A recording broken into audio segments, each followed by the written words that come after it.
2. 탕감길을 가야 하는 이유. 재창조는 본래 투입한 힘보다도 더 투입해야 됩니다. 수리를 하려니까 새로 만드는 것보다 더 든다고 한 말과 마찬가지다 이겁니다.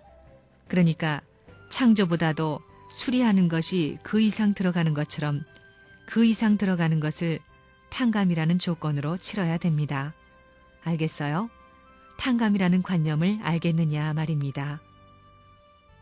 여러분은 하나님의 뜻을 깊이 알면 알수록 사탄에 의해 더럽혀진 이 육체, 사탄의 더러운 피가 흐르는 자신의 육체를 불살라버리고 싶은 생각이 들 것입니다. 사탄에게 이용된 손과 발, 이 몸 전체를 한꺼번에 날려버리고 싶은 생각이 들 것입니다.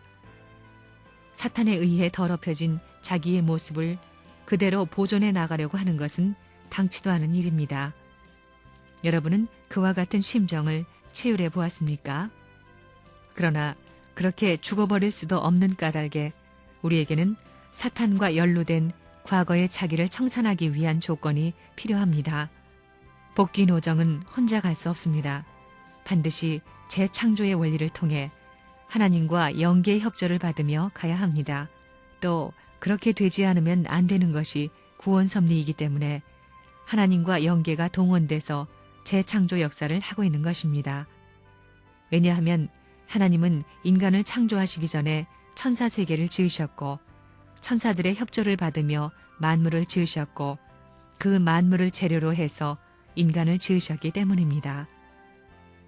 완성은 탕감 완성을 통해 이루어집니다. 탕감의 고개를 넘지 않은 사람에게는 절대로 완성의 길은 없습니다.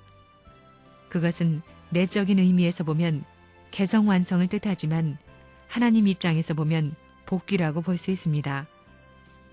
탕감 완성의 기준을 복귀 완성이라고 말할 수 있습니다. 복귀는 탕감을 통해 이루어집니다.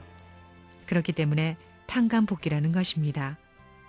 그러므로 탕감과 복귀는 떼어놓을 수가 없습니다. 인류의 조상인 아담과 해와는 자기들을 중심한 그릇된 사랑으로 타락했습니다. 천사장을 개입시켜 타락함으로 하나님을 추방하고 본연의 참된 아담의 인격을 추방하고 본연의 참된 해와의 인격을 추방한 결과를 가져오게 된 것입니다.